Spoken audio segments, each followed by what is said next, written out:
All right.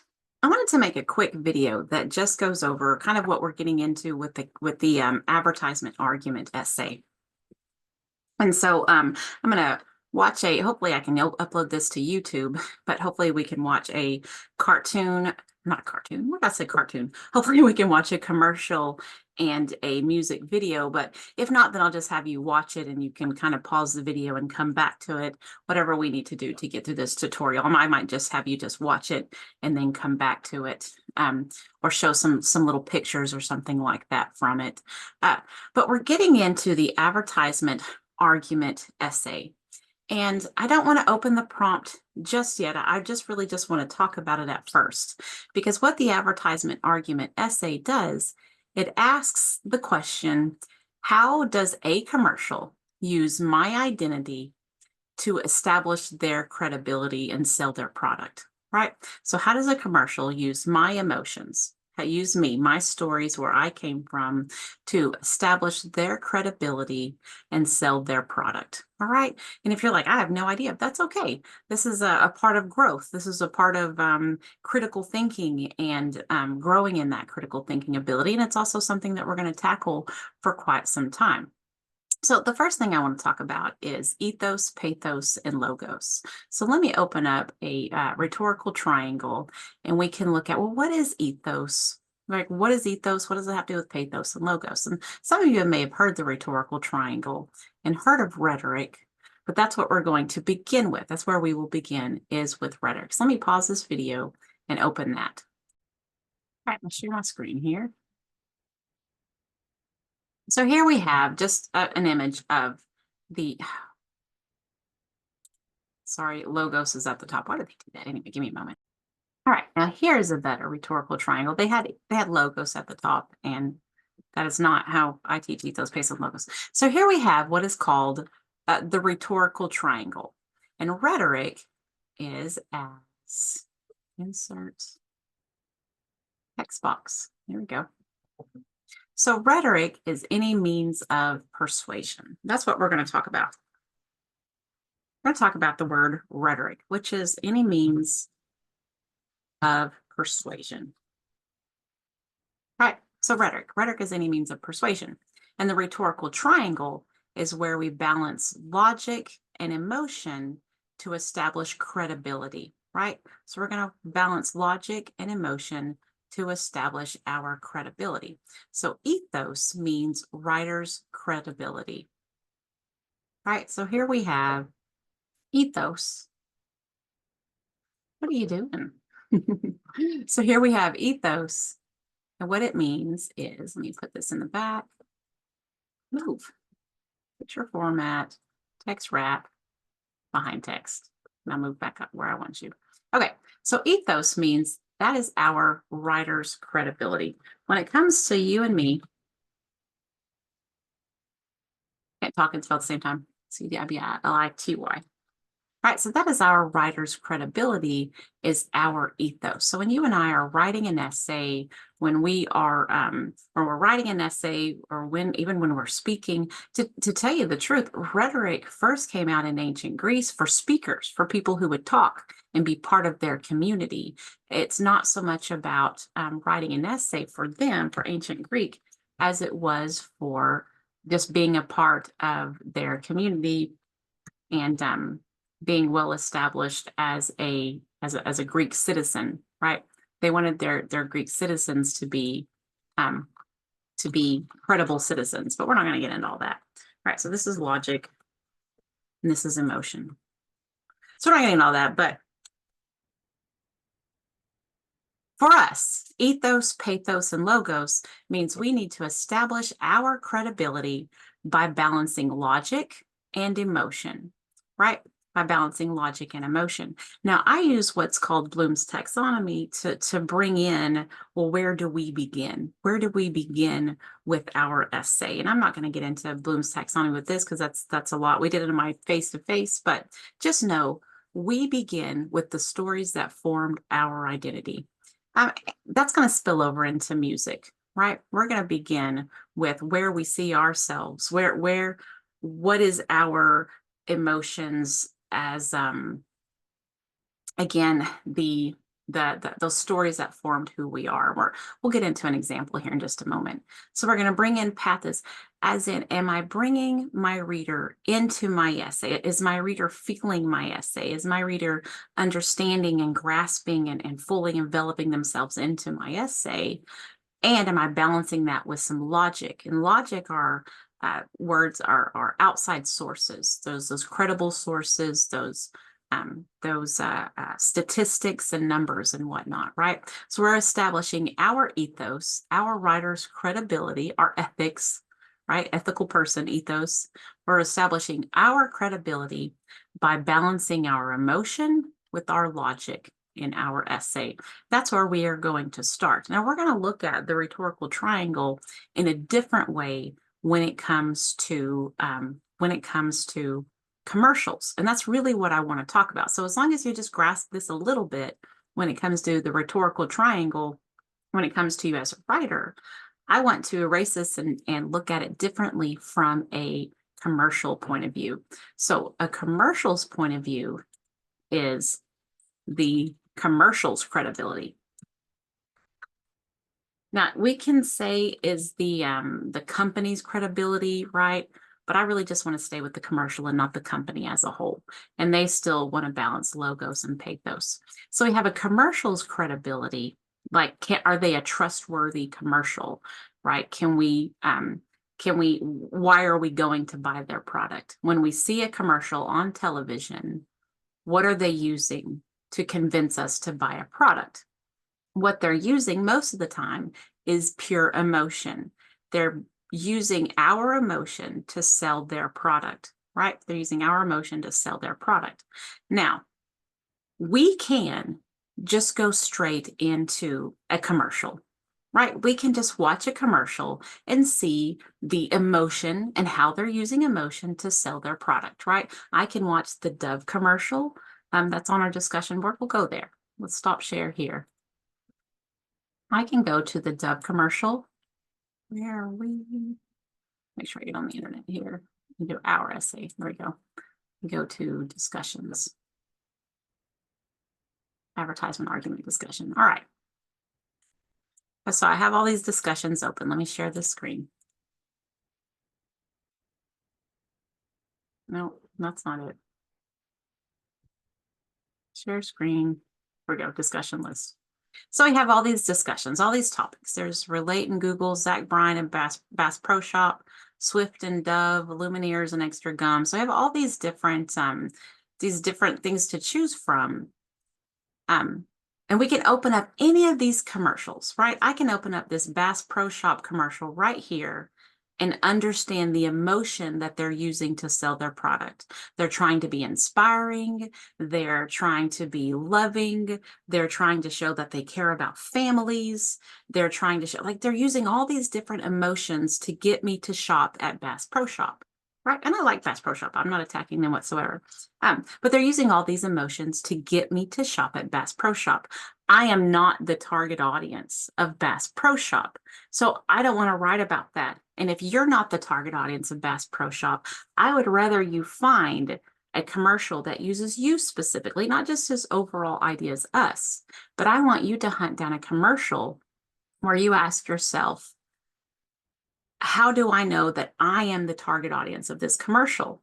And the best way to do that is actually to begin with something else that has the same emotion, with a medium that has the same emotion to it. All right. So since commercials employ the same emotion, the same storyline, the same characters, a lot of times a commercial can be exactly like a movie. A commercial can be exactly like a music video. Let's just watch. Maybe it'll let me watch this without.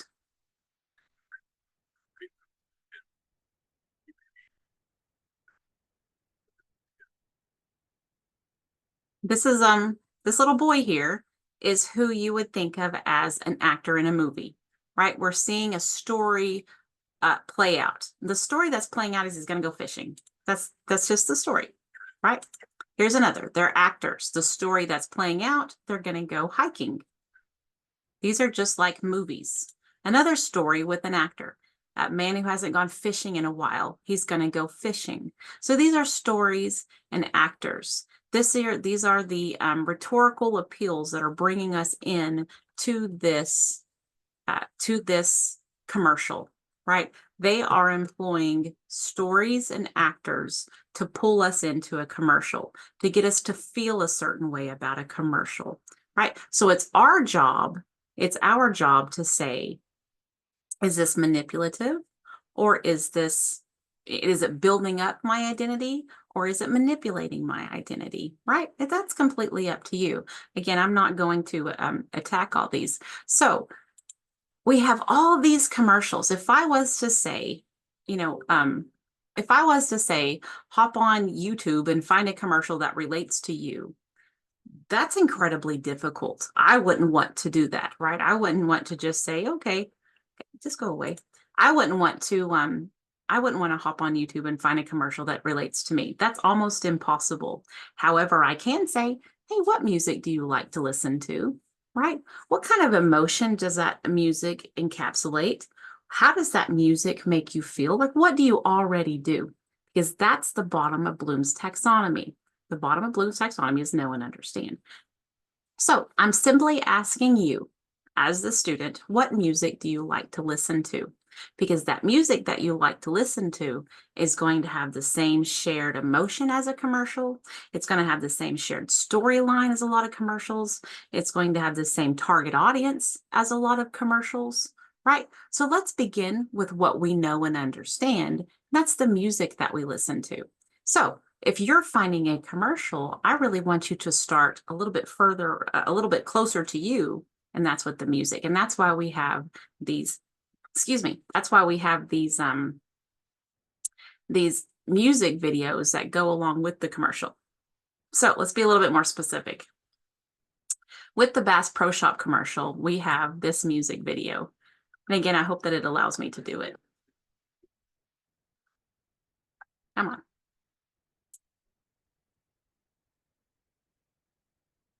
All right, so we have Zach Bryan's Something in the Orange.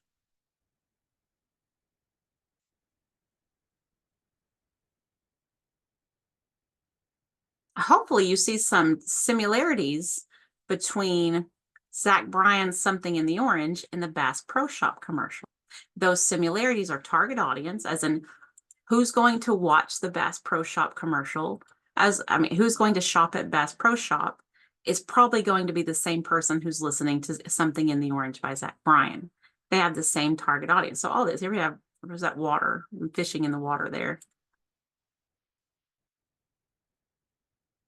There we go. So this has Bass Pro Shop written all over it because they have the same target audience. So to begin with you, for you to hunt down a commercial that uses you specifically, not just people in general, but that uses you specifically, we start with, okay, well, what kind of music do I like to listen to? Because it's going to have the same target audience, you. It's going to have the same target audience, the same message, right? It's going to have the same, there's going to be a lot of similarities. One of the only differences is that one is probably manipulative to get you to buy a product, while the other one expresses emotions to get you to feel in a certain way, right? So a lot of times we'll watch a commercial that's trying to get us to feel a certain way, but it's not because they care about us. It's because they want us to buy a product, right? So that is where we're starting here. That is where we're starting. We can read over the prompt. We can look over the rest of the essay. We can do all that. But where I want us to begin is just on this discussion board. Just begin with this discussion board. Let me exit out of this, go back to my discussion board where I'm at. Oh, I got to go back. That's right. So begin on this discussion board. Share screen. So begin on this discussion board and ask yourself, of any of these, is there a song or is there a song that I really like? Right, so here's For King and Country Relate with Google Pixel commercial. Here's Zach Bryan and Bass Pro Shop. Here's Taylor Swift and a Dove commercial. There's Lumineers and Extra Gum. There's a Lecrae and Home Depot. There's a Hubbard and Kawasaki, right? And all I want us to ask ourselves, where do I see emotion in the music video? What emotion is it? Is the emotion in the video manipulative or acceptable to help viewers express their emotions? Right. So we're going to ask ourselves a question about the music video. Most of the time, they're just to help us express our own emotions. We have an artist who wants to help us express our emotions. And then we're going to go back and say, okay, well, where do I see emotion in the commercial? Does it share an emotion or any other themes with the music video? What do the two videos have in common? I copied and pasted that, so it's probably wrong in every single one of them. So I have to make sure I go back and quick. What do? Anyway, make sure I go and fix those really quickly. But again, this should take about 120 minutes to complete, because I want us to watch a music video, look at the emotional appeal of the music video. Is it manipulative? Like, is the musician trying to manipulate us to believe an idea, or are they just expressing an emotion? And then I want to turn around and say, okay, what about the commercial? So take a lot of time, watch the video, watch the commercials, find where they relate, find what they have in common, and ask yourself, find where they relate, find what they have in common, and just start there. We're not writing the essay yet. We are just getting some ideas down, and just do your best on the topics. And then, I'll look through these. I'm reading through your essays and your journals, or the two that I'm getting through, and making sure I update the grades on those two while you do this discussion board. But this is just a very beginning discussion where we are looking at, how does a commercial use my emotion to establish their ethos, to establish their credibility? All right. So let me know if you have any questions, but that's just how to do the discussion board. So let's begin there. Let's begin with this discussion board. Here's go back down to the Zach Bryan and Bass Pro Shop. So watch the Zach Bryan, Something in the Orange, make a list. Watch the Bass Pro Shop, make a list, and say, what do they have in common? What do these two have in common? And did I ask that? Does it share an emotion or a theme? What do the two videos have in common? Right? Is it acceptable? Is it non-acceptable? What do you know? Unacceptable, not non, but unacceptable. What do you know about? What do you know about that? Anyway, so start with the discussion board. After you get that, let's start hunting down our interests. So that's the very bottom. You have to do these top part first. But after that, after students have completed the discussion board, they will simply let the class know what song and or commercial are you interested in discussing and why. To find this, look for a music video or song that you enjoy and find a commercial with a shared theme, right? You don't have to comment on your shared interests, but I would like for you to talk in this discussion board. All right, that's all that we're doing this week. All that we're doing this week is letting me grade, so I don't need too much more to grade, letting me get your grades updated, and hopping on this discussion board. Discussion board is nothing more than, what do these two have in common? What do they have in common? All right. After we get some of these, what they have in common, I'm going to go back to it and start talking about ethos. So if you don't know about ethos yet, that's okay. Just stay with emotion. What emotions do they have in common? What target audience do they have in common? What do they have in common? And we're going to go back and use that discussion to establish the idea of ethos. All right, let me know if you have any questions. And there is a reading here that will help you. Right, this reading just helps. Here's a website that helps you understand ethos, pathos, and logos. You're more than welcome to look over that. But it's not, you don't have to. You can, if you understand it by watching this video and by reading these two, then you don't have to open that up. You can if you want to. All right.